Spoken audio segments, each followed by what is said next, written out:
Hello and welcome to this edition of Money, Money, Money. I'm Sumaira Abdi. Today we're discussing an important topic, net worth versus cash flow, which is more important for you. So let me first ask you, how many times have you caught yourself checking your net worth? Or even talking about your net worth, discussing it with your friends or family? But how many of us have checked how good our cash flow is? Will money be available to us when we need it? So today, let's address exactly this. What is net worth? What is cash flow? And which is more important for you as an investor? Joining in to talk about it is Kirtan Shah, founder and CEO of Credence Wealth Management. Hi, Kirtan. Thanks very much for joining in. So my first question to you is exactly this. What is net worth? What is cash flow? And, what is the difference? Sumaira, thank you so much for having me on the show.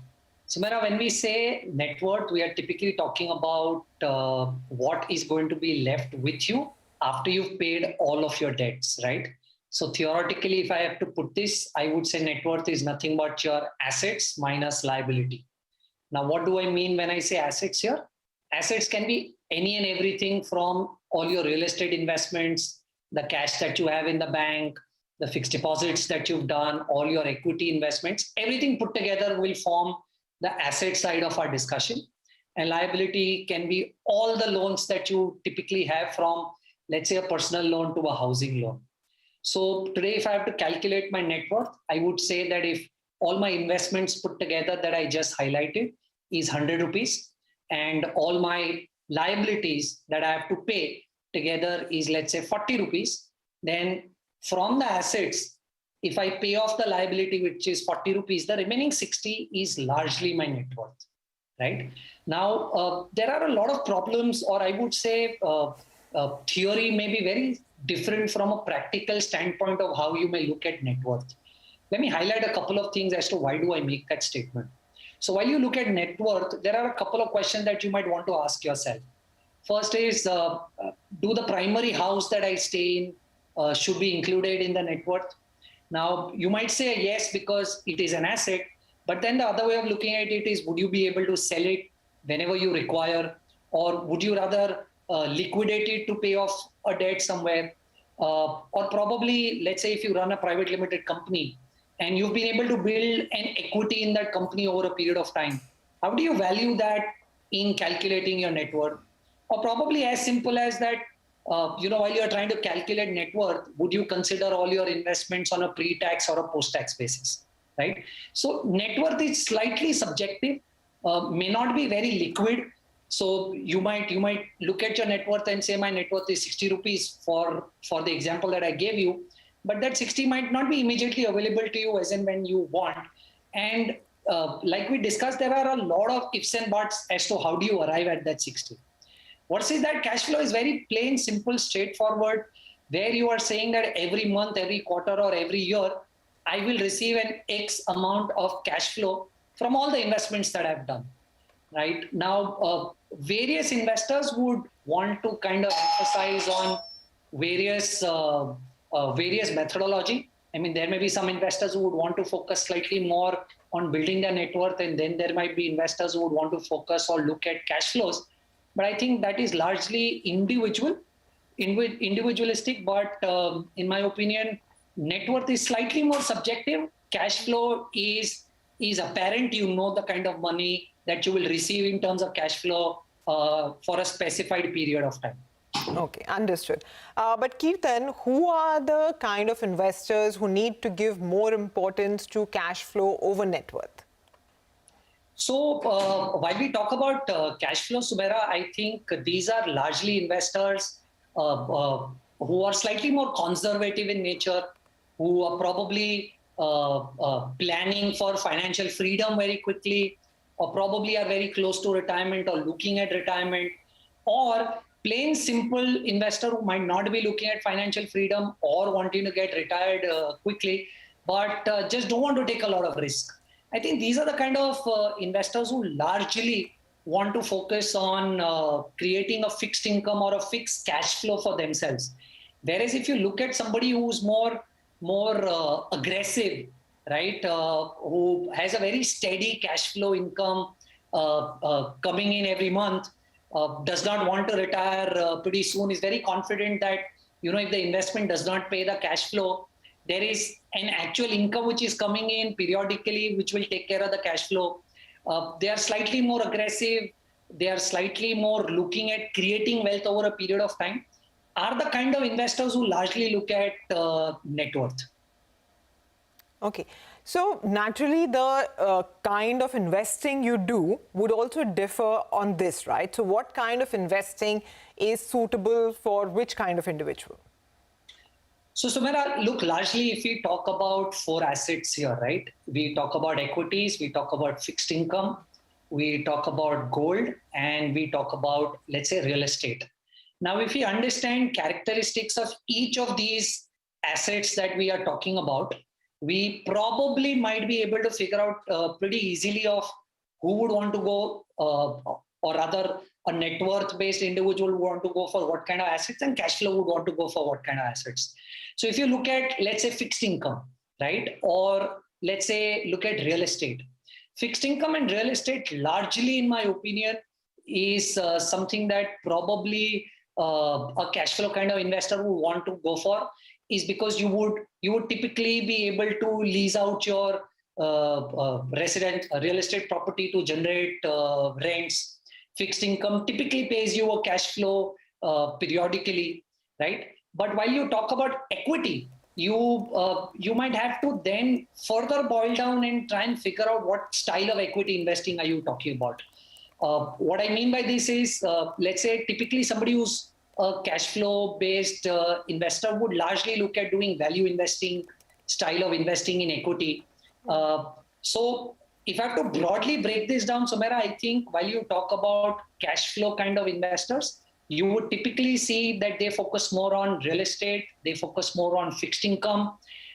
They would want to do a little bit of equity, but that equity style of investing is largely going to be value investing.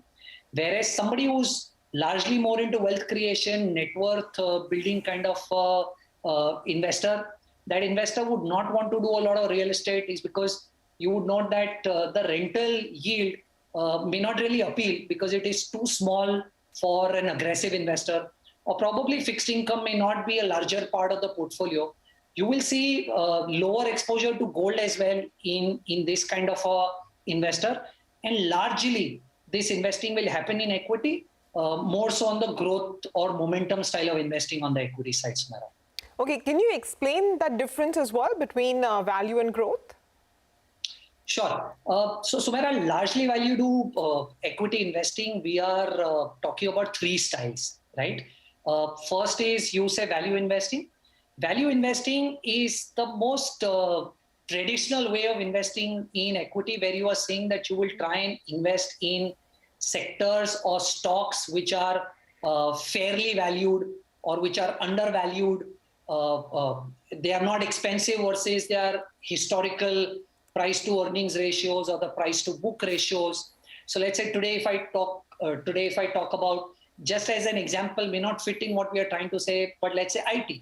Now IT has fallen 30% from the top, right? Some investors might find value in investing in IT at this point in time versus some other sector which have not fallen 30% from the top, right? So value investing is largely trying to buy those sectors or those stocks which probably, if you compare with the other sectors or the historical data points, you might feel that they are slightly more cheaply available in terms of valuation context.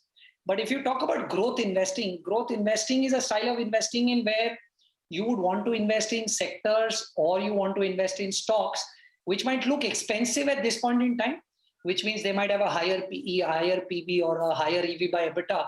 But these companies, you are pretty confident that they'll be able to continue the staggering growth that they've shown on profits or sales over a period of time.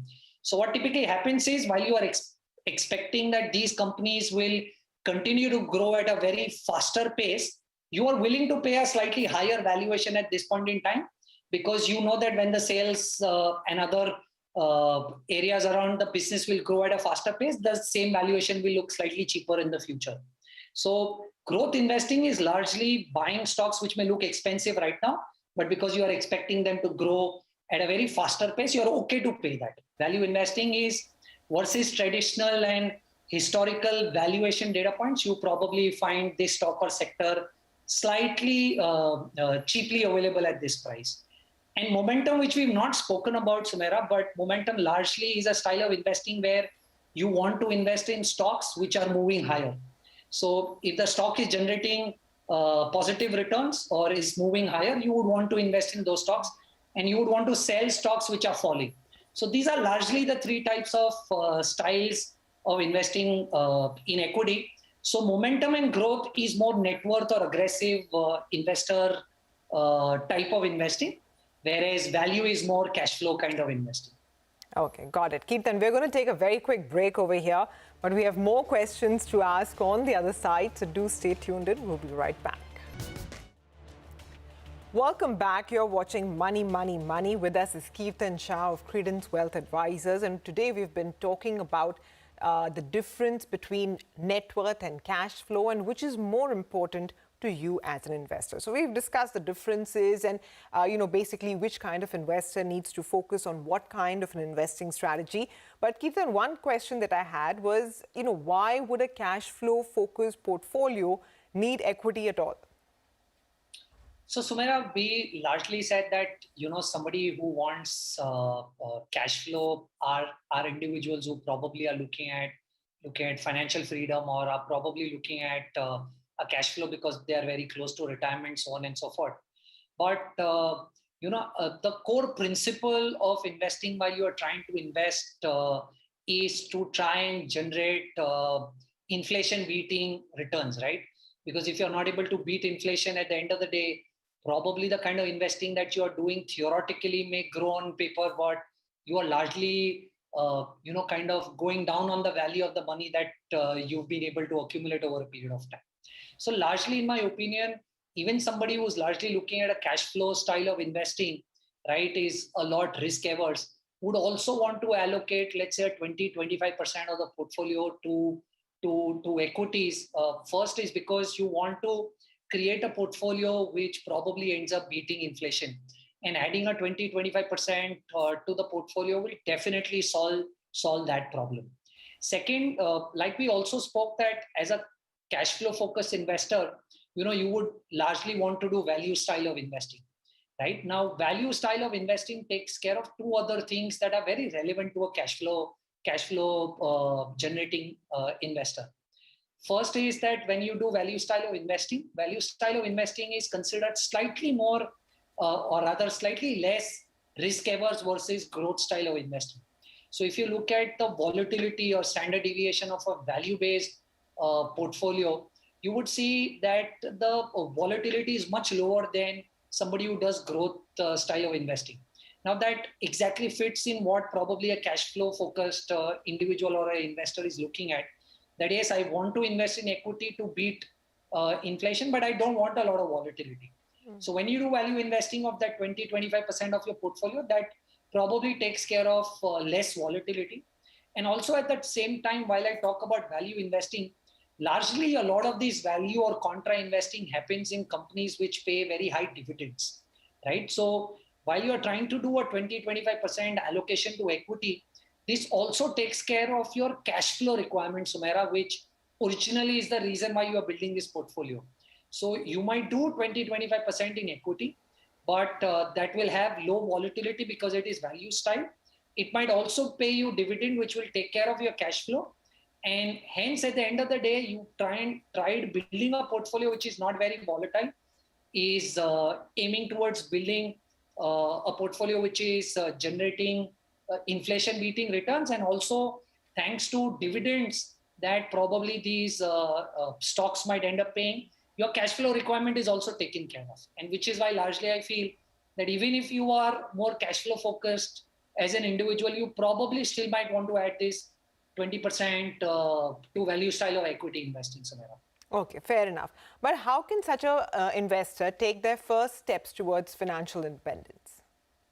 So Sumaira, I think it's very easy. The reason why I quote this is because first you will have to figure out what your exact cash flow requirement is.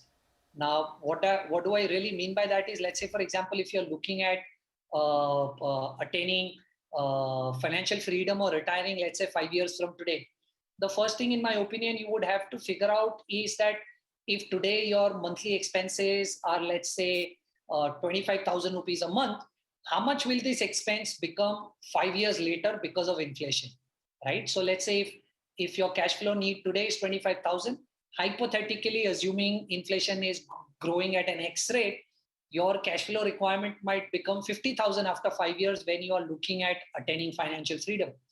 So you typically want to build your portfolio in a way that if through the portfolio, if cash flows are generated in a way where you are able to generate 50,000 rupees a month largely, right, then your expenses are taken care of. And the remaining amount of money can then move into probably assets that might not be slightly more volatile, but may add that growth aspects to the portfolio. So let's say if we are talking about the same example that I'm talking to you of, let's say if your requirement is 50,000 rupees a month, and if I consider today's interest rate, let's say at 6%, then whatever amount of money that I have to accumulate, I know for a fact that 1 crore has to be kept aside in a fixed interest bearing instrument so that I can get 6 lakhs a year as cash flows. So if you put 1 lakh rupee at 6%, you will largely be able to generate 50,000 a month or probably 6 lakhs a year that you're looking at. And if your portfolio has accumulation beyond this 1 crore, which has gone to fixed income, that is when you allocate the remaining amount of money to probably a little bit of equity, a little bit of real estate, depending on the way you would really want to structure. But the first thing that you would want to do is assure that your living expenses, including that of inflation, is taken care of, after which you will allocate the remaining part of the money somewhere else. But typically what you should also keep in mind, in my opinion, Sumaira, is that while you are trying to do this, and let's say if you're somebody who's probably looking at early retirement or early financial freedom, it might so happen that you've not been able to take care of all of your goals, right? So there may be some goals pertaining to child's education or a child's marriage or something else that is still something that you've not been able to take care of, but you're trying to attain a cash flow kind of a portfolio.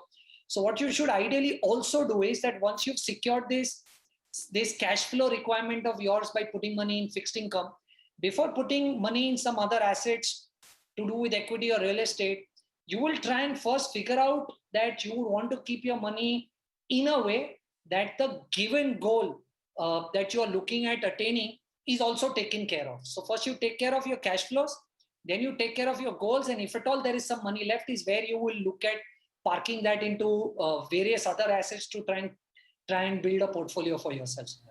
Okay, Kirtan, just one final question. We are coming out of 2 years of a pandemic.